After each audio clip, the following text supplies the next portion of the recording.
اعوذ باللہ من الشیطان الرجیم۔ کیا حال ہے سب کا؟ الحمدللہ نحمده ونصلی علی رسولہ الکریم، اما بعد فاعوذ باللہ من الشیطان الرجیم، بسم اللہ الرحمن الرحیم۔ رب اشرح لی صدری ویسر لی امری واحلل عقدۃ من لسانی یفقہوا قولی۔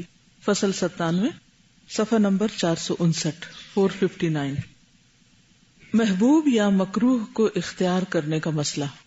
محبوب یعنی پسندیدہ اور مکروہ ناپسندیدہ، ان میں سے انسان کس کو چوز کرے؟ اختیار کا کیا مطلب ہے؟ چوز کرنا، سلیکٹ کرنا۔ قبل ازیں بتایا گیا ہے کہ بندہ اپنے کسی محبوب یا محبوب چیز اور خواہش کو اسی وقت ترک کرتا ہے، یعنی چھوڑتا ہے، جب اس کے سامنے کوئی دوسرا محبوب، دوسری خواہش اور دوسری محبوب تر چیز ہو، یعنی اس سے بہتر چیز ہو اس کے پاس۔ آپ کے سامنے دو چیزیں ہیں، آپ کو دو میں سے ایک لینی ہے، تو آپ کون سی لیتے ہیں؟ جو زیادہ بہتر۔ اوکے، اب آپ نے زیادہ بہتر لے لی، لیکن پھر آپ کو اس سے بہتر نظر آ گئی، اب آپ کیا کریں گے؟ اس سے بہتر والی کو لے لیں گے۔ یہ عام قاعدہ ہے نا، عام طور پر ایسا ہی چلتا ہے۔ اسی طرح اگر ایک انسان کے دل میں کسی بھی چیز کی محبت ہے تو اس کو وہ کب چھوڑ سکتا ہے؟ جب اس سے بہتر چیز محبت کے لیے اس کے سامنے آ جائے۔ تو کہتے ہیں جب اس کے سامنے کوئی دوسرا محبوب، دوسری خواہش اور دوسری محبوب تر چیز ہو، وہ محبوب تر چیز کے مقابلے میں کم تر محبوب چیز کو ترک کر دیتا ہے۔ مثلاً اگر آپ کے دل میں واقعی اللہ کی محبت ہے اور دوسری طرف نیند کی محبت بھی ہے، تو کس کے لیے کس کو قربان کریں گے؟ اگر واقعی اللہ کی محبت ہے تو صرف دعویٰ نہیں۔ اسی طرح دین کی محبت بھی ہے، دنیا کی محبت بھی، دونوں چیزوں کی دلوں میں ہوتی ہیں، لیکن دین کے لیے دنیا کو کون چھوڑ سکتا ہے؟ جس کے دل میں دین کی محبت دنیا کے مقابلے میں زیادہ ہوگی۔ ترجیحات پسند و ناپسند کے مطابق ہی مقرر ہوتی ہیں عام طور۔ جس طرح محبوب تر چیز کے لیے وہ مکروہ اور تکلیف دہ چیز کو برداشت کر لیتا ہے۔ بعض اوقات دو چیزوں میں سے ایک پسندیدہ ہوتی ہے اور ایک ناپسندیدہ بھی ہوتی ہے، تو ان میں سے انسان عموماً پسندیدہ کو لیتا ہے، اور اگر پسندیدہ کے حصول کے لیے تکلیف اٹھانی پڑے تو وہ بھی اٹھا لیتا ہے، اور بڑی مصیبت، بڑی تکلیف، بڑے مکروہ سے نجات حاصل کرنے کے لیے چھوٹی مصیبت اور چھوٹا مکروہ اختیار کر لیتا ہے۔ ٹھیک ہے، بڑی تکلیف سے بچنے کے لیے کیا کرتا ہے؟ چھوٹی تکلیف اختیار کر لیتا ہے۔ مثلاً کوئی مثال دیجیے عام زندگی میں۔ بڑی مصیبت جیسے آخرت کی بڑی مصیبت ہے جہنم، اور اس کے مقابلے میں دنیا میں انسان حرام مال کو چھوڑ کر حلال اختیار کرتا ہے، جبکہ وہ تھوڑا ہے اور اس میں تکلیف میں زندگی بسر کرتا ہے۔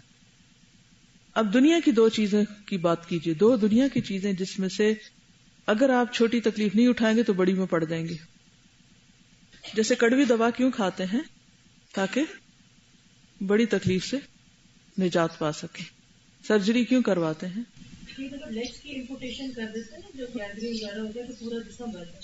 پورے جسم کو بچانے کے لیے بعض اوقات پاؤں کاٹ دیتے ہیں، گینگرین وغیرہ ہو جاتی ہے، کوئی ایسی بیماریاں ہو جاتی ہیں۔ یہ بھی بیان کیا جا چکا ہے کہ عقل و دانش کی یہ خاصیت اور تقاضا ہے کہ اعلیٰ و برتر محبوب کے مقابلے میں ادنا محبوب کو ترک کر دیا جائے۔ اعلیٰ محبوب کے مقابلے میں ادنا کو ترک کر دیا جائے، اور بڑے مکروہ، بڑی تکلیف اور بڑی مصیبت کے مقابلے میں چھوٹے مکروہ، چھوٹی تکلیف اور چھوٹی مصیبت کو اختیار کر لیا جائے۔ نیز یہ بات محبت و عداوت کی قوت و ضعف پر مبنی ہے، یعنی کتنی محبت قوی ہے اور کتنی کمزور، اور کسی چیز کی دشمنی کتنی سخت ہے آپ کے دل میں اور کتنی کمزور۔ بعض اوقات آپ نے دیکھا ہوگا کہ لوگ تعویلیں کر رہے ہوتے ہیں نا، ہمارا دل تو بہت چاہتا ہے کہ ہم یہ کام کر لیں، مگر یہ مجبوری ہے، وہ مجبوری ہے، اور وہ دلیلیں ہی دیتے رہتے ہیں۔ ہماری چاہت تو بہت ہے مگر ہم کیا کریں، مجبور ہیں۔ واقعی جس کی چاہت شدید ہوتی ہے اور وہ مجبوریوں کو دیکھتا، وہ نہیں دیکھتا، پھر وہ اپنے قول میں بعض اوقات سچا نہیں ہوتا. دو باتوں کے بغیر یہ چیز حاصل نہیں ہوتی، ایک قوت ادراک اور دوسری شجاعت قلبی. قوت ادراک یعنی سمجھنے کی قوت، پرسپشن کی جو پاور ہے، کس طرح آپ چیزوں کو پرسیو کرتے ہیں. دوسرے شجاعت قلبی یعنی آپ بہادر کتنے کریجیس ہیں، کتنی آپ کے اندر پاور ہے کسی کام کو کرنے کی. اب دیکھیے کہ جب آپ کا مشن یا آپ کا مقصد آپ کو عزیز ہو جاتا ہے نا، تو اس کو پانے کے لیے آپ کئی خطرات مول لیتے ہیں، رسک لیتے ہیں، ایک کے بعد ایک رسک لیے چلے جاتے ہیں، حالانکہ آپ کو پتا ہوتا ہے کہ اس میں کامیابی بھی ہو سکتی ہے، ناکامی بھی. مثلاً آپ کو کوئی ڈگری لینی ہے اور اس کی بہت بڑی فیس دینی پڑ رہی ہے آپ کو، اور چانسز 50-50 کہ ہو سکتا ہے کہ آپ پاس ہو جائیں، ہو سکتا ہے نہ ہو. تو آپ یہ کہہ کے چونکہ 50% ناکامی کے چانسز ہے، اس لیے میں کیوں پیسے ضائع کروں؟ کریں گے ایسے؟ کیوں؟ 50% کامیابی کے بھی تو ہیں، تو اس لیے کامیابی کے لیے مجھے کوئی حرج نہیں، میں لگا رہا ہوں. کوئی بھی بزنس جب آپ کرتے ہیں تو پہلے دن تو کسی کو نہیں پتا ہوتا کہ اس بزنس میں آپ کو کتنا پروفٹ ہوگا. تو آپ جو آپ کی انویسٹمنٹ ہوتی ہے، جو آپ نے مدتوں پیسے جمع کیے ہوتے ہیں، وہ سارے کے سارے آپ اس میں لگا دیتے ہیں، حالانکہ سخت خطرہ ہوتا ہے کہ یہ سارے پیسے ڈوب جائیں. اور کئی لوگوں کے کاروبار ڈوبتے بھی ہیں، عام سی بات ہے نا، ڈوبتے ہیں کاروبار. لیکن اس کے باوجود وہ چونکہ وہ خاص قسم کا کاروبار کرنا چاہتے ہیں، اس کی ان کو چاہت ہوتی ہے، تو وہ کیا کرتے ہیں؟ رسک لیتے ہیں. اور رسک کون لے سکتا ہے؟ بزدل، بہادر. اس لیے جب آپ نے کوئی ڈیسیژن لینا ہو کسی اعلیٰ ترین چیز کو پانے کے لیے، تو آپ کیا کریں گے؟ ہمت کے ساتھ، بہادری کے ساتھ آپ رسک لیں گے، آپ تکلیف اٹھائیں گے تاکہ آپ کامیابی حاصل کر سکیں یا بڑی مصیبت سے بچ سکیں. ایک اور بات سمجھ آ رہی ہے، جو لائکنگ ہوتی ہے جیسے قلبی شجاعت کا، وہ آپ کو آپٹمسٹک بھی بنا دیتی ہے. بالکل پر امید کر دیتی ہے، آپ کو روشن خیال بنا دیتی ہے. انسان کے اندر قوت ادراک کم ہو اور محبوب اور مکروہ کے درجات اور مراتب کو سمجھ نہ سکتا ہو، یا پھر اس کا نفس اور قلب کمزور ہو، تو اس فعل اور عمل سے وہ قاصر رہتا ہے، کر ہی نہیں سکتا. بڑے بڑے کام نہیں ہو سکتے پھر جب آپ کی ہمت چھوٹی ہو. باوجود ہے کہ وہ جانتا ہے کہ اس کے حق میں اصلح چیز کون سی، سب سے زیادہ صالح، درست، رائٹ. اصلح چیز اختیار کرنے سے اس کا نفس اور قلب اس کی مطابقت نہیں کرتا، یعنی بعضوں کا دل نہیں مانتا انسان کا، یا نفس اس کا اس طرف نہیں جانا چاہتا. کسی انسان کی قوت ادراک جب صحیح ہوتی ہے، یعنی وہ ٹھیک طرح بات کو سمجھ رہا ہوتا ہے، اس کا نفس قوی اور مضبوط ہوتا ہے، اس میں شجاعت اور دلیری موجود ہوتی ہے، تو وہ اعلیٰ محبوب کو ادنا محبوب کے مقابلے میں اور بڑے مکروہ اور بڑی مصیبت کے مقابلے میں ادنا اور چھوٹے مکروہ اور چھوٹی مصیبت کو ترجیح دیتا ہے، اور اس طرح وہ اپنے طور پر سعادت کے سارے اسباب مہیا کر لیتا ہے. اب دیکھیں کہ آپ قرآن مجید پڑھتے ہیں، حدیث پڑھتے ہیں، اس میں بہت سے کاموں کے کرنے کی ترغیب دی جاتی ہے، کچھ چیزوں کو چھوڑنے کی بات ہوتی ہے. تو آپ نے دیکھا ہوگا دو طرح کے لوگ ہیں، خصوصاً جو لوگ کئی سالوں سے اسٹوڈنٹس کو پڑھا رہے ہیں، سکھا رہے ہیں. دو طرح کے اسٹوڈنٹس ہوتے ہیں، ایک وہ جو حکم سامنے آتا ہے اور اس کو مانتے چلے جاتے ہیں اور باقی ساری چیزوں کو پیچھے چھوڑ دیتے ہیں. اور کچھ لوگ ایسے ہوتے ہیں کہ جو بین ہوتے ہیں، اچھا کریں یا نہ کریں، کتنا فائدہ ہوگا، کتنا نقصان ہوگا، کبھی کسی پریشر سے کر لیتے ہیں اور کبھی نہیں کرتے. اور کچھ لوگ تو چٹیل پتھر کی طرح ہر چیز جو پڑی وہ ختم، کچھ بھی نہیں کرتے. انسانوں کی یہی تین قسمیں، ایک انکاری، ایک بیچ میں ڈاواں ڈول قسم کے، اور ایک حق سامنے آیا اور اس کو مان لیا، قبول کر لیا. اور اس کے قبول کرنے میں رسک تو ہوتا ہے. مکی دور کو یاد کیجئے، سیرت میں مدنی دور کو یاد کیجئے، واضح قسم کے لوگوں کی مثالیں سمجھ آ رہی ہیں. تو ہر دور میں یہ تین گروہ رہے ہیں. کچھ لوگ حق کو پاتے ہی یہ نہیں پھر دیکھتے کہ ہمارا کیا نقصان ہوتا ہے اور کیا چھوٹتا ہے، کہتے اللہ کا حکم ہے کرنا ہے بس کر لیتے. اور کچھ لوگ ناپ تول میں لگے رہتے ہیں. کچھ لوگ ایسے ہوتے ہیں جن کی شہوانی طاقت، شہوانی یعنی خواہشات کی طاقت، عقل اور ایمان کی طاقت کے مقابلے میں قوی ہوتی، اور اس صورت میں غالب قوت کمزور قوت کو مغلوب کر لیتی، چونکہ ایمان کمزور ہوتا ہے، ویک ایمان ہوتا ہے، اس وجہ سے جو ان کے اندر کی نفسانی خواہشات ہیں، شہوات ہیں، وہ زیادہ اسٹرانگ ہوتی ہیں اور وہ اپنی نفس کی بات زیادہ ماننے والے ہوتے ہیں. لہذا ایمان کمزور ہوتا ہے تو خواہشات کی تکمیل کے لیے وہ حرام راستے بھی اختیار کر لیتے ہیں. اب زنا کے اسباب کیا ہوتے ہیں؟ کیا وجہ ہوتی ہے؟ لوگ اس مصیبت میں کیوں پڑتے ہیں؟ اور کیوں کہا گیا حدیث میں کہ جب کوئی شخص زنا کرتا ہے تو اس کا ایمان دل سے نکل جاتا ہے؟ اس وقت وہ پہلے ہی کمزور تھا، جب انسان برائی میں پڑا تو وہ بھی گیا. ساری برائیوں کا یہی حال ہے. اب کسی کی غیبت کرنا، کسی کے خلاف سازشیں کرنا، کوئی بھی، یہ ساری چیزیں اسی قبیلے سے تعلق رکھتی.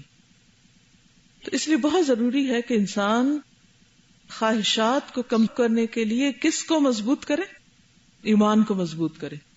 کچھ ایسے ہوتے ہیں جن کی قوت ایمانی اور قوت عقل قوت شہوت کے مقابلے میں قوی اور طاقتور ہوتی ہے، تو قوت ایمانی اور عقل قوت شہوانی کو مغلوب کر لیتی ہے.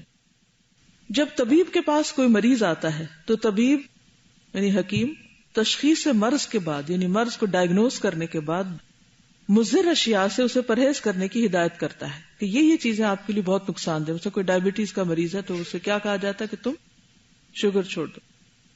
لیکن مریض کا نفس اور اس کی خواہشات عقل پر غالب آ جاتی اور وہ مضر اشیاء استعمال کر لیتا ہے، یعنی جن چیزوں میں نقصان ہے وہ کھا لیتا ہے. تو طبیب اس کے متعلق یہ رائے قائم کر لیتا ہے کہ اس کی قوت ارادی کمزور ہے، اس لیے یہ شخص پرہیز نہیں کر سکتا اور دوا اس کے لیے سود مند نہیں ہو سکتی. خالی دوا کا کھانا اسے فائدہ نہیں دیتا. یہی حال قلب کے مریضوں کا ہے جن کی قوت شہوانی قوی ہوتی ہے. ان کا قلب اس چیز کو ترجیح دیتا ہے جو ان کے مرض کو اور زیادہ کر دیتی ہے. واضح؟ بس ثابت ہو گیا کہ ہمہ قسم کی شر اور خرابی کی اصل جڑ ضعف ادراک، ضعف نفس اور نفس کی دناءت اور رذالت ہے. کیا مطلب؟ ہر قسم کی خرابی کی اصل جڑ کیا ہے؟ سب سے پہلے تو سمجھ ناقص، پھر نفس کمزور، اور پھر نفس ذلیل ہے، رذیل ہے، گھٹیا ہے. گھٹیا سوچیں ایسے بندے کی، اس لیے ان چیزوں میں پڑ جاتا ہے. اور خیر و فلاح کی اصل جڑ کمال ادراک، کمال قوت نفس اور نفس کی شرافت و شجاعت ہے. معلوم ہوا کہ ہر چیز، ہر کام، ہر عمل اور کردار کا مبدا یعنی آغاز اور منبع، سورس، محبت و ارادت ہے. یعنی آپ کے دل میں اس چیز کی محبت ہوگی، ارادہ ہوگا تو کر جائیں گے. اور ہر چیز کے ترک یعنی اس کو چھوڑنے کا مبدا اور منبع اس کی کراہت اور عداوت اور نفرت ہے. جو چیز آپ کو پسند نہیں وہ آپ چھوڑ دیں گے. قلب کی یہی دو قوتیں سعادت اور شقاوت یعنی بدبختی کی اصل اور بنیادیں ہیں. عقل اختیاری اسی وقت ہوتی ہے جب محبت اور ارادت کا سبب پایا جاتا ہے. عقل اسی وقت اچھی چیز کو چوز کرتی ہے جب اس کے پیچھے کیا موٹیوز ہوتے ہیں. موٹیویشن کس چیز کی ہوتی ہے؟ محبت کی اور ارادے کی مضبوطی کی. اس لیے کسی کام کا ترک کرنا اس لیے ہوتا ہے، یعنی کوئی کام انسان کیوں چھوڑ دیتا ہے؟ قرآن پڑھنا، نماز پڑھنا، دین کا، بندوں کی خدمت، خیر اور بھلائی کے کام شروع کرتا ہے پھر چھوڑ دیتا ہے. ایسا کیوں ہوتا ہے؟ اس لیے ہوتا ہے کہ اس کا مقتضا یعنی جو اس کا موٹیو ہوتا ہے یا اس کے پیچھے جو تقاضے کی وجہ ہوتی ہے اور سبب جو ہوتا ہے جس وجہ سے وہ کر رہا تھا وہ مفقود ہوتا ہے، وہ ہوتا ہی نہیں. اسی لیے ہمیں کیا حکم دیا کہ ہر کام اللہ کی خاطر کریں، کیونکہ جب انسان اللہ کی خاطر کرتا ہے تو وہ تو کبھی مفقود ہو ہی نہیں سکتا، وہ تو کبھی سوتا ہی نہیں، اس کو تو اونگ بھی نہیں آتی، اس کو نیند بھی نہیں آتی، وہ تو کبھی غافل ہی نہیں ہوتا. تو اس لیے ایسے شخص کے کام کے پیچھے اتنی زبردست موٹیویشنل پاور ہوتی ہے، یعنی اللہ سبحانہ وتعالیٰ کے ذات کے ساتھ تعلق اور اس کے اوپر یقین اور ایک اعتماد کہ پھر انسان زندگی میں کسی وقت کسی حال میں وہ کام چھوڑتا ہی نہیں. اور لوگ حیران ہوتے ہیں کہ یہ شخص تھکتا نہیں، یہ شخص پیچھے نہیں ہٹتا. کون سی قوت ہے جس کو ہر روز اٹھا دیتی ہے، ہر روز اس کو آگے سے آگے بڑھاتی چلی جا رہی؟ وہ کیا چیز ہے کہ یہ نیکی میں ترقی کرتا ہی چلا جا رہا ہے؟ آپ نے دیکھا ہوگا نا کچھ لوگ نیکی کے رستے پہ پڑتے ہیں تو بس پھر وہ اوپر ہی چڑھتے چلے جاتے ہیں، وہ نیچے نہیں جاتے. اور کچھ لوگ ایسے ہوتے ہیں کہ جو تھوڑی دیر چلیں گے، پھر دھکا پڑے گا تو چلیں گے، پھر کوئی اور آ کے انہیں جھنجھوڑے گا تو پھر چلیں گے، اور ہر تھوڑی دیر کے بعد پھر رک جاتے ہیں، اور کبھی تو بیٹھ ہی جاتے ہیں۔ اب آپ اپنے آپ کو پہچانیے، آپ کہاں کھڑے ہیں، آپ کن لوگوں میں شامل ہیں، اور کیا واقعی اللہ اور اس کے رسول کی محبت ایسی ہے کہ جو آپ کو چین سے بیٹھنے نہ دیتی ہو؟ اور اگر نہیں تو دعویٰ کرنا چھوڑ دیں کہ ہمیں بڑی محبت ہے اللہ سے۔ اگر ہوتی تو پھر ہو نہیں سکتا کہ آپ دین کے لیے قربانی نہ کریں، ہو نہیں سکتا کہ آپ اس کام کو کر کے تھکیں اور اس کام کو کر کے کوئی کمپلینٹس کریں اور پھر شوق سے نہ کریں، کیونکہ آپ کسی کے لیے تو کر ہی نہیں رہے، جس کے لیے کر رہے ہیں وہ ہر وقت دیکھ رہا ہے اور ہر لمحے جزا دینے والا موجود ہے۔ تو جس انسان کے کاموں کی وجہ انسان ہوتے ہیں وہ کبھی پائیدار نہیں ہوتے، ان کے کام کہیں نہ کہیں ٹھوکر کھا کے بیٹھ جاتے ہیں، یا دنیا کا کوئی غرض۔ تو جب تک کوئی شخص اللہ کے لیے پوری طرح خالص نہیں ہوتا اس وقت تک اس کے کاموں میں برکت نہیں ہوتی۔ آخر کیا وجہ تھی کہ صحابہ کرام نے اتنا کچھ کیا اتنی زندگیوں میں جتنی اللہ نے ہمیں دی، اور ہم کچھ بھی نہیں کر پاتے، ہماری سستی نہیں ہمیں چھوڑتی۔ تو سستی کا بھی علاج کیا ہے؟ کمزوری ارادہ کا بھی علاج کیا ہے؟ محبت کی گرمی، اور وہ جب تک اللہ کی محبت نہ ہو اس وقت تک انسان نہیں کر سکتا۔ کون سی چیز ایک غریب مسکین مسلمان کو ساری رات یہودی کا کنواں چلا کر ساری آمدنی اللہ کے راستے میں خرچ کرنے پہ ابھارتی ہے ہی نہیں اس کے پاس کچھ اور سوائے ایک مٹھ کھجوروں کے، اور وہ بھی اس نے پوری رات محنت کی۔ سوچئے آپ کہیں کسی فیکٹری میں ملازمت کرتے ہیں، ساری رات آپ نے کام کیا، آپ سوئے نہیں، تھکے ہوئے ہیں، اور صبح جو کچھ آپ کو ملا یا تو آپ خود کھا سکتے ہیں یا آپ اللہ کے راستے میں دے دیں، کیونکہ اس وقت دینے کی ضرورت کچھ اور ہے۔ ہر وقت تو ایسا نہیں ہوتا، لیکن کبھی کبھی جنگ تبوک بھی ہوتی ہے زندگی میں، ہر بندے کی زندگی میں ایسا موقع آتا ہے۔ تو اس وقت انسان سوچتا ہے اچھا کیا میرا حق نہیں، کیا میری ضرورت نہیں، خود میں کیا کروں گا؟ اور دوسری طرف سوچتا ہے نہیں میں تو کل پھر کام کر لوں گا، یہ لوگ جو جا رہے ہیں 700 میل دور ان کو زیادہ ضرورت ہے اس وقت۔ یہ کون فیصلہ کرتا ہے؟ وہ جس کی قوت ادراک مضبوط ہوتی ہے کہ وہ اس معاملے کو پوری طرح سمجھ رہا ہے کہ اس وقت کی ضرورت کیا ہے، نیڈ کیا ہے، اور پھر کرنے کے بعد وہ ڈھنڈورا بھی نہیں پیٹتا۔ ہم تو اگر کبھی کوئی قربانی کر ہی بیٹھے نا، پھر گھر والوں کو قصہ سناتے ہیں، پھر دوستوں کو سناتے ہیں، پھر اشتہار دیتے ہیں خوب۔ اچھا پھر جب ہمارے بھی جذبات ٹھنڈے پڑتے ہیں اور پھر ہمیں ضرورت محسوس ہوتی ہے اپنی اس چیز کی جو ہم صدقہ کر چکے ہوتے ہیں، تو پھر ہمیں والدین، بہن بھائی، رشتہ دار لان تان کرنے لگتے ہیں، تمہیں کس نے کہا تھا کہ اپنا سویٹر دے دو کسی کو جبکہ اب تم خود ٹھٹر رہی ہو؟ تو سارا کیا کرایا بھی بیکار، اور الٹا دین بدنام۔ جس کے لیے کیا اور کیوں کیا، کوئی وجہ تھی نا۔ اس وقت کوئی شخص مجھ سے زیادہ ضرورت مند تھا تو اس لیے کیا تھا۔ بعض اوقات ایسا ہوتا ہے نا، اپنی ضرورت ایک طرف ہوتی ہے، ایک تو دوسرے کی ہوتی۔ تو اب آپ کہتے ہیں کہ میں کیوں دوں، مجھے نہیں ضرورت، مجھے بھی ضرورت ہے۔ ٹھیک ہے، اگر آپ کی ضرورت اور سامنے والے کی ضرورت برابر ہے تو آپ اپنی ضرورت پہلے پوری کر لیں، اجازت ہے آپ کو، اور وہ اللہ اس کے لیے کوئی اور راستہ بنا دے گا۔ ایک وقت ایسا ہوتا ہے کہ آپ کی ضرورت کم ہوتی ہے، دوسرے کی زیادہ ہوتی ہے، تو اس صورت میں آپ کیا کہتے ہیں؟ اب کیا کرنا چاہیے؟ کچھ دوسرے کو شیئر کر لیں۔ اور ایک وقت ایسا ہوتا ہے کہ جب آپ کی ضرورت زیادہ ہوتی ہے، دوسرے کی کم ہوتی، تو 3 درجے آگے نا۔ تو حکمت کیا کہتی ہے، کس درجے پہ ہمیں کیا کرنا چاہیے، کس موقع پہ کیا کرنا چاہیے؟ یہ قوت فیصلہ نہیں ہوتی لوگوں میں، جس کی وجہ سے لوگ غلط فیصلے کرتے ہیں اور پھر پچھتاتے ہیں اپنے فیصلوں پہ، اور پھر دوسرے بھی ان کو لان تان کرتے ہیں، اور آئندہ کے لیے جب اس سے بہتر نیکی کا موقع تھا تو وہ موقع ہی گنوا دیتے ہیں۔ آپ کو یاد ہوگا پچھلے مہینے جب میں نے آپ کو دوائیوں کے لیے کہا تھا کہ جو فالتو فارغ دوائیاں پڑی ہیں گھروں میں، پڑی نہ رہنے تو اٹھا کے دیتے اللہ کے راستے میں۔ کیا میں نے یہ کہا تھا کہ اگر آپ کو کھانسی لگی ہو تو آپ اپنی دوا کھانے کی بجائے آپ میڈیکل سینٹر میں دے دیں؟ یہ کہا تھا میں نے۔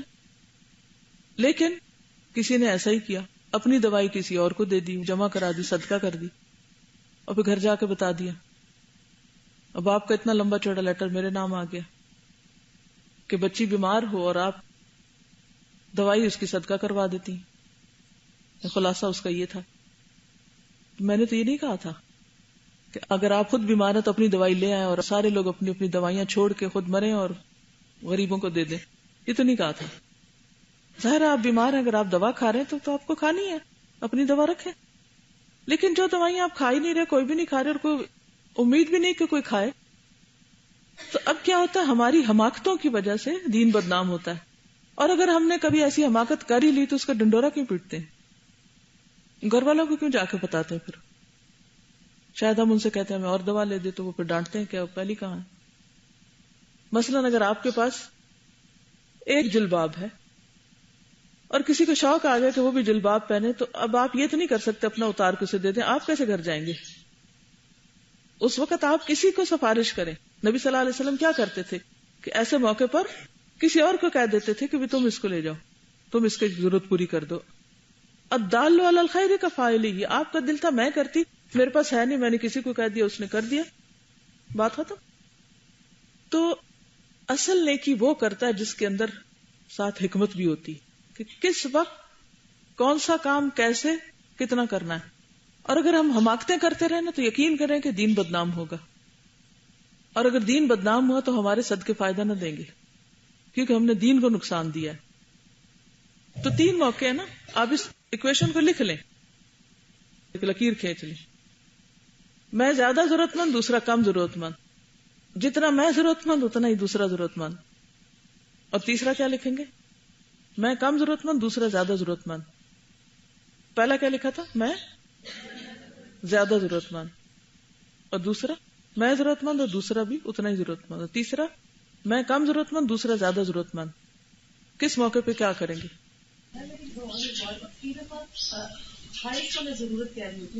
جی یہ بھی ہوتا ہے. شابش، یہاں بھی فہم کی ضرورت ہے کہ بعض اوقات ہم خواہش کو ضرورت بنائے ہوئے ہوتے ہیں، لگژریز کو ہم اپنی نیڈ بنا رہے ہوتے ہیں. ہم صرف کھانا نہیں کھاتے، کھانے کے ساتھ اوپر کئی لوازمات کر رہے، تو دوسرا جو ہے وہ بیسک روٹی کے ٹکڑے کو بھی ترس رہا ہوتا ہے. تو اس کو بھی سمجھنے کی ضرورت ہے. اسی لیے قوت ادراک بہت ضروری ہے کسی بھی نیکی کے کرنے کے لیے. تو خالی دین کا علم کافی نہیں ہوتا، اس علم پر عمل اسی وقت ہو سکتا ہے جب اس کے ساتھ کیا ہوتا ہے؟ حکمت ہوتی، اور مختلف مواقع پر فیصلہ کرنے کی قوت ہوتی، قوت فیصلہ ہوتی. اچھا، یہ حکمت کیسے آتی ہے؟ جب اللہ کی محبت زیادہ آتی تو پھر آپ کو وہ چیزیں نظر آنے لگتی. جب آپ کے اندر تقویٰ آتا نا، آپ کی نگاہ انتہائی تیز ہو جاتی. آپ سامنے تو کیا، آپ پیچھے تک کی باتیں سمجھنے لگتے. اللہ تعالیٰ آپ کو فراست دیتا ہے. ہم نے دلوں کی 3 قسمیں پڑھی تھی نا، اس میں ایک دل وہ تھا جس میں اللہ سبحانہ وتعالی اپنا نور ڈالتا ہے. اللہ نور السماوات والارض مثل نورہ فی قلب المؤمن کیا ہے؟ کمشکات فیہا مصباح المصباح فی زجاجہ الزجاجۃ کأنہا کوکب دری یوقد من شجرۃ مبارکۃ زیتونۃ لا شرقیۃ ولا غربیہ یکاد زیتها یضیء ولو لم تمسس نار نور علی نور یہدی اللہ لنورہ من یشاء ویضرب اللہ الامثال للناس واللہ بکل شیء علیم. جب یہ نور آتا ہے نا بندہ مومن کے دل میں، تو اس کو دوسروں کی ضرورت ان کے چہروں سے، ان کی چال سے، ان کے کلام سے، ان کے رویے اور انداز سے سمجھ آنے لگتی کہ یہ شخص اس وقت بھوکا ہے، یہ پیاسا ہے، یہ کسی تکلیف میں ہے، اس کو کوئی پریشانی لاحق ہے. عام بندوں کو نہیں سمجھ آتا. نبی صلی اللہ علیہ وسلم کے اندر یہ بصیرت تھی. اللہ تعالیٰ فرماتے تعرفہم بسیماہم، آپ ان کے چہروں کی علامتوں سے پہچان جائیں گے کہ یہ کیا کر رہے ہیں. آپ کو معلوم ہے کہ امام شافعی جو تھے ان کو اللہ سبحانہ وتعالیٰ نے بہت فراست عطا کی تھی. اب مختلف واقعات بھی آپ نے سنے ہوں گے. ایک دفعہ آپ مسجد حرام میں بیٹھے تو ایک شخص اندر آیا اور وہ سوئے ہوئے لوگوں کو دیکھ رہا تھا، اور جب دیکھتا تھا تو جو کالے رنگ کے لوگ ہوتے تھے ان پہ زیادہ جھک کے تو ان کی بائیں آنکھ کی طرف دیکھتا تھا. تو جب یہ سین انہوں نے دیکھا تو انہوں نے اس کو بلایا کہ ایک شخص تم کیسے آئے ہو، کیا تمہارا کالا غلام کھو گیا ہے اور کیا اس کی بائیں آنکھ بھینگی ہے؟ تو اس نے کہا آپ کو کیسے پتا ہے؟ یہ غیب کا علم نہیں تھا، یہ انہوں نے دیکھا کہ یہ کر کیا رہا ہے. صرف اس کے کرنے سے انہوں نے اندازہ لگا دی کہ یہ ہر کالے شخص کو زیادہ دیکھتا ہے اور ایک خاص طرف دیکھتا ہے. ہم جیسا تو کوئی آ رہا ہو جا رہا ہمیں تو نہیں پتا یہ کیا دیکھ رہا اور کیا کر رہا، کیونکہ ہماری دلچسپی بھی نہیں ہوتی اور ہم سمجھ بھی کوئی نہیں ہوتی، بصیرت بھی نہیں ہوتی. تو پھر وہ کہتے ہیں کہ اچھا تو آپ کو پتا ہے وہ کہاں گیا؟ کہتے وہ بھاگ گیا. کہ آپ کو کیسے پتا چلا؟ کہتے ہیں حدیث ہے کہ حبشہ والوں میں خیر نہیں ہوتی، کالوں میں خیر نہیں ہوتی. جب وہ بھوکے ہوتے ہیں تو چوری کرتے ہیں اور بھاگ جاتے ہیں، اور جب پیٹ بھرے ہوتے ہیں تو شراب پیتے ہیں اور زنا کرتے ہیں. تو کہتے ہیں میں نے اس حدیث کی بنیاد پر تمہیں بتا دیا کہ وہ کہاں گیا ہے.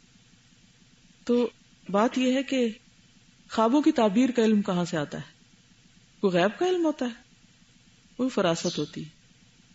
قرآن پاک کو جب آپ گہرائی میں پڑھتے ہیں تو اتنی واضح باتیں سمجھ میں آتی ہیں، اور انسان مختلف آیات پڑھتا جاتا ہے اور مختلف آیات اس کے ذہن میں آتی جاتی. اکثر ایسا ہوتا ہے نا کہ کوئی بندہ بات کر رہا تو آپ کے ذہن میں فوراً قرآن کی آیت آنے لگتی، کوئی سچویشن آتی فوراً دل میں آپ کی آیت آنے لگتی. یہ کب ہوتا ہے؟ کیوں ہوتا ہے؟ کس کے ساتھ ہوتا ہے؟ یہ جو کبھی کبھی اٹک پٹک کے قرآن پڑھ لے، بس جس کو قرآن آتا بھی ہو اور سمجھا وہ بھی ہو، اس کو یہ باتیں سمجھ میں آتی، ہر بندے کی نہیں. وہ اس عورت کا جو عبداللہ بن مبارک کو ملی تھی، اس عورت کا قصہ آپ کو معلوم ہوگا، جو ہر بات کے جواب میں آیت پڑھ دیتی تھی. تو قرآن آتا تھا تو پڑھتی تھی نا، اگر آتا ہی نہیں تو کہاں سے پڑھنی تھی آیتیں؟ اور پھر صرف عربی نہیں آتی تھی، معنی بھی آتا تھا کہ کیا کہا کیا جا رہا ہے. تو مومن جو ہے نا اللہ کے نور سے دیکھتا ہے، غیب کا علم نہیں ہوتا اس کے پاس. اور امام شافعی کی فراست کے بہت سے واقعات ہیں. کہتے ہیں ایک دفعہ میں سفر میں تھا تو رات ہو گئی، تو راستے میں مجھے ایک خیمہ سا نظر آیا. میں وہاں گیا، میں نے کہا کہ بھئی رات ہوگی، مجھے رات گزارنی. کہتے میں نے جب آدمی کو دیکھا تو میں نے کہا انتہائی گھٹیا آدمی لگتا ہے، ایسے دیکھتے ہی محسوس ہوا. لیکن اس نے میری بڑی آؤ بھگت کی اور اس نے کہا کہ یہ حاضر ہے، بستر حاضر ہے، کھانا حاضر ہے، سب کچھ. تو کہتے ساری رات مجھے نیند آئی، میں اپنے آپ کو ملامت کرتا رہا کہ میرا سارا علم اور میرا سارا تقویٰ اور وہ سب بیکار ہے، کیونکہ تم نے ایک شخص کے بارے میں بری رائے قائم کی ہے. یہ اتنا اچھا انسان ہے، اس نے کھانا بھی دیا، اس نے بستر بھی دیا، اس نے سب کچھ دیا، اور تم نے اس کے بارے میں یہ سوچا. خیر رات گزر گئی کسی طرح، صبح اس سے رخصت ہونے لگے. کہتا تمہارا بہت شکریہ اور ہمیں اجازت چاہتا ہوں، اور جب تم مکہ کبھی آؤ تو فلاں جگہ پر آنا اور وہاں پوچھنا محمد بن ادریس کے بارے میں اور تم مجھ سے ملاقات کرنا. تو کہنے لگا تم جاتے کہاں ہو؟ یہ جو بستر میں نے تمہیں دیا اس کا کرایہ اتنا ہے، اور یہ جو کھانا دی اس کا پیسہ اتنا ہے، اور یہ جو فلاں چیز تھی اس کا اتنا ہے، اور تمہارے گھوڑے کا جو چارہ تھا وہ اتنے کا ہے، تم یہاں سے ہل نہیں سکتے جب تک یہ سب کچھ ادا نہ کرو. تو کہتے ہیں اس وقت میں نے اللہ کا شکر ادا کیا کہ جس نے میرے گمان کو سچا کر دیا. حقیقت ہے یہ کہ انسان کے جیسے اعمال ہوتے ہیں نا، جیسے افعال ہوتے ہیں، وہ اس کے چہرے پہ آ جاتے ہیں. آپ چھپا سکتے ہی نہیں اپنے آپ کو، اور خصوصاً ایسے لوگوں سے نہیں چھپا سکتے کہ جن کو اللہ نے حکمت دی ہو، فراست دی ہو. اس لیے اب بندوں کے ڈر سے نہیں، اللہ کے ڈر سے ہم نے غلط کام چھوڑنے، اس کے ساتھ سچا ہونا ہے. اور جب اس کے ساتھ سچے ہو جائیں گے تو ایک تو دنیا کا خوف دل سے نکل جائے گا، دوسری یہ کہ وہ جو قوت ادراک اور قوت ارادہ اور محبت کی قوت، یہ ساری چیزیں مل کر آپ کو نیکی کے کاموں میں انشاءاللہ آگے بڑھائیں گی، اور اسی سے استقامت بھی آتی ہے. اچھا بعض اوقات ہم ایسے ہی رونا روتے رہتے ہیں، ہمیں بہت ڈر لگتا ہے کہیں ہم پھسل نہ جائیں، اب ہم اس ماحول سے نکلنے لگے ہیں تو اب ہمیں لگتا ہے کہ ہم شاید قائم نہ رہ سکیں. ایسی باتیں کیوں کرتے ہو؟ کوئی نیت میں خرابی ہے تو ایسی باتیں کر رہے ہیں نا. اگر نیت اور ارادہ پختہ ہے کہ نہیں ہم نے جان جائے تو جائے، ایمان نہ جائے، ہم نے اسی رستے پہ انشاءاللہ قائم رہنا، اور اللہ ہے نا، اللہ تعالیٰ مدد کرنے والا ہے، اور اللہ سے ہم دعا مانگیں گے، ہم کیوں پچھلے. پچھلے دنوں میں کہیں گئی تو کسی خاتون نے اپنے شوہر کا کوئی واقعہ بتایا کہ وہ کچھ خراب کام کرتے ہیں، اور پھر بتایا کہ ان کے لیے میں نے دعائیں بھی کی ہیں اور کچھ علاج بھی کیا ہے، تو اب وہ کچھ بہتر ہیں، لیکن وہ مجھے لگتا ہے کہ پھر وہی غلط کام کریں گے جو پہلے. میں نے ان کو بہت سمجھانے کی کوشش کی کہ وہ کیوں غلط کام کریں گے، جب آپ انہیں سپورٹ دیں گی تو نہیں کریں گے. آپ یہ لفظ نہ منہ سے نکالیں کہ وہ نہیں، پھر وہ کریں. اچھا تھوڑی دیر گزرے پھر وہ وہی بات دہرائے، اچھا اگر وہ ایسا کریں تو پھر مجھے کیا کرنا چاہیے؟ میکے چلے جانا چاہیے. میں نے کہا آپ یہ کہتی کیوں ہیں؟ یہ بات ہی منہ سے نہ نکالیں, کیوں میکے جائیں آپ؟ اچھا سمجھاؤ بجھاؤ, تھوڑی دیر کے بعد پھر کہ اچھا اگر پھر میں میکے چلی جاؤں تو پھر بچوں کو کیا؟ میں نے کہا کھانا ہو تو تم نے خود ہے, کوئی دال میں کالا ضرور ہے. صاحب مجھے سمجھ آ گیا کہ خرابی یہاں ہے, شوہر میں تو ہے ہی لیکن مسئلہ یہاں بھی ہے. یہاں کوئی دال میں کالا ہے, اس نے کوئی فیصلہ کیا ہوا ہے کچھ گڑبڑ کرنے کا, اور اس کو پہلے سے پیش بندی کر کے تو اپنی پوزیشن کلیئر کی جا رہی ہے کہ اگر کسی کو پتا چلے کہ کوئی میاں بیوی میں ٹھک پک ہو گئی ہے تو مجھے کوئی بلیم نہ کرے, اس کو کرے.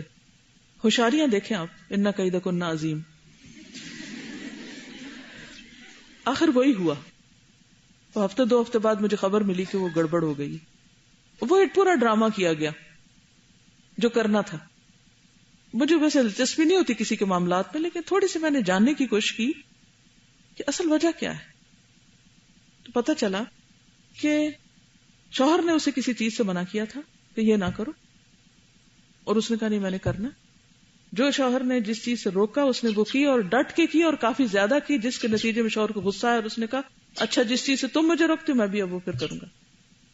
اب آپ دیکھیں نا, اگر ہم نے کوئی گڑبڑ کرنی ہے اور ہم الزام بھی نہیں لینا چاہتے, الزام بھی شوہر پہ ڈالنا چاہتے ہیں یا کسی اور پہ ڈالنا چاہتے ہیں, اور تیسرے کسی مفتی سے فیصلہ بھی کروا رہے ہیں کہ اگر شوہر یہ گڑبڑ کر دے تو پھر میں تو یہ فلاں اور فلاں غلط طریقہ اختیار کر سکتی ہوں, یہ کس کو دھوکہ دے رہے ہیں ہم, کس کا نقصان کر رہے ہیں؟ سب کو بے وقوف بنایا ہوا ہے, اپنے آپ کو بے وقوف بنایا ہوا ہم نے اصل میں, خود مصیبت میں. اس طرح کی چالاکیاں چند لوگوں انسانوں کو تو بے وقوف بنا سکتی ہیں, لیکن اللہ کو تو دھوکہ نہیں دے سکتے. وہ تو ایک کل کبیر و صغیر مستطر, چھوٹی اور بڑی بات سب اللہ کے یہاں لکھی ہوئی ہے.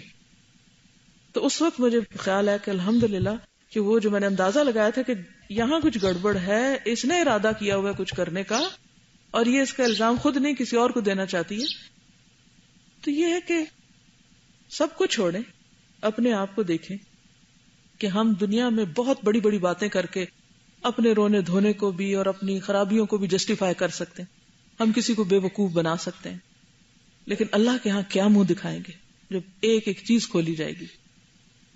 تو جو بھی کوئی غلط کام کر رہے ہیں, اگر کوئی کسی بھی غلط ریلیشن شپ میں ہے جس سے اللہ اور اس کے رسول نے منع کیا ہے, اور پھر اس کی وہ لاکھوں تعویلیں کرتا ہے, یہ وجہ, اور اس کا دل ضمیر اس کو بتاتا ہے یہ وجہ نہیں ہے, یہ تم غلط کر رہی, دن رات اس کو بتاتا ہے, لیکن وہ اپنی ایمان کی کمزوری کی وجہ سے, ارادے کی کمزوری کی وجہ سے, اور تھوڑی سی عقل کی بھی کمزوری کی وجہ سے اپنے آپ کو اگر مطمئن کیے اور وہ گناہ یا غلط کام نہیں چھوڑ رہا, تو یاد رکھیے کوئی چھڑا نہ سکے گا, کوئی کام نہیں آئے گا. عموماً کیا ہوتا ہے, جو لوگ چوری کرتے ہیں, جو زنا کرتے ہیں, جو کسی کو قتل کر دیتے ہیں, وہ جو آتا ہے نا قرآن پاک میں راودت التی ہوا فی بیتہا, اور قابیل کے قصے میں بھی آتا ہے کہ اس کے نفس نے اس کے لیے یہ کام آسان کر دیا تھا. تو یہ سارے نفس کے کھیل ہوتے ہیں جو ہم اندر ہی اندر ایک پلاٹنگ کر رہے ہوتے ہیں, ایسا کریں گے پھر ویسا کریں گے, ویسا کریں گے, اور اس طرح ہم اس معاملے سے بچ نکلیں گے. لیکن یاد رکھیں بچ کوئی بھی نہیں نکل سکتا. عام طور پہ دنیا میں بھی بدنامی ہوتی ہے, اور آخرت تو پھر اس کی سزا تو بہت ہی سخت ہے.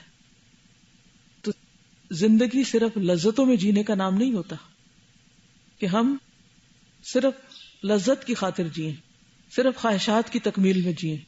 یہ رذالت نفس ہوتی ہے. اب مثلاً کسی نے سگریٹ چھوڑنی ہو, شراب چھوڑنی ہو, باقی چیزیں چھوڑنی ہو, تو صحابہ کرام کی مثال کو دیکھیں, کس طرح شراب چھٹی تھی. صرف علم آنے سے نہیں, کیا کیا تھا اس کے پیچھے. ایمان کی مضبوطی تھی, یقین کی قوت تھی, خدا کا خوف تھا. جب وہ چیزیں راسخ ہو گئی تو بڑی سے بڑی قربانی آسان ہو گئی. اور اگر کسی کے اندر وہ چیزیں نہیں ہیں, بنیادیں مضبوط نہیں ہیں, تو اوپر سرسری لگائے ہوئے پودے بہت جلدی مرجھا جاتے ہیں جن کی جڑیں مضبوط نہ ہو. تو یہاں بھی جو مرض عشق کا علاج ہے وہ یہی ہے, ایمان کی مضبوطی ہو, ارادے کی مضبوطی ہو, اور قوت ادراک جو ہے کہ اس چیز کا کیا فائدہ اور کیا نقصان ہے. تو یہ ساری چیزیں مل کر ہی اس عادت کو چھڑا سکتی انسان سے. کہتے ہیں کہ قلب کی یہی 2 قوتیں سعادت اور شقاوت کی اصل اور بنیادیں ہیں. عقل اختیاری اس وقت ہوتی ہے، یعنی عقل کا اختیار جب ہوتا ہے جب محبت اور ارادت کا سبب پایا جاتا ہے. اس لیے کسی کام کا ترک کرنا اس لیے ہوتا ہے کہ اس کا مقتضا اور سبب مفقود ہوتا ہے. اس کا سبب مفقود یعنی پایا نہیں جاتا. کبھی اس لیے ہوتا ہے کہ اس کے اندر بغض اور کراہت موجود ہوتی ہے جو اسے اس کام سے روک لیتی. امر و نہی کا تعلق اسی بغض اور کراہت اور نفرت سے ہے. اسی کو اصطلاح میں کفر کہتے ہیں. ثواب اور عقاب کا تعلق اسی سے. اس بیان سے وہ انتباہ، وارننگ جو مسئلہ ترک کے متعلق کیا جاتا ہے، یعنی چھوڑنے کے بارے میں، کہ ترک امر وجودی ہے یا عدمی، رفع ہو جاتا ہے، یعنی وہ شبہ ختم ہو جاتا ہے. مسئلے کی تحقیق یہ کہ ترک کی دو قسمیں چھوڑنے کی. وہ ترک جس کی اضافت سبب مقتضا کی طرف ہو، یعنی تقاضا کیا، وجہ کیا ہے، وہ عدمی ہے، یعنی ہے ہی نہیں. جس ترک کی اضافت کسی سبب مانع من الفعل کی طرف ہو، یہ وجودی، یعنی یہ پائی جاتی. اوکے، جزاکم اللہ خیرا. سبحانک اللہم و بحمدک، نشہد ان لا الہ الا انت، نستغفرک و نتوب الیک. السلام علیکم و رحمۃ اللہ وبرکاتہ.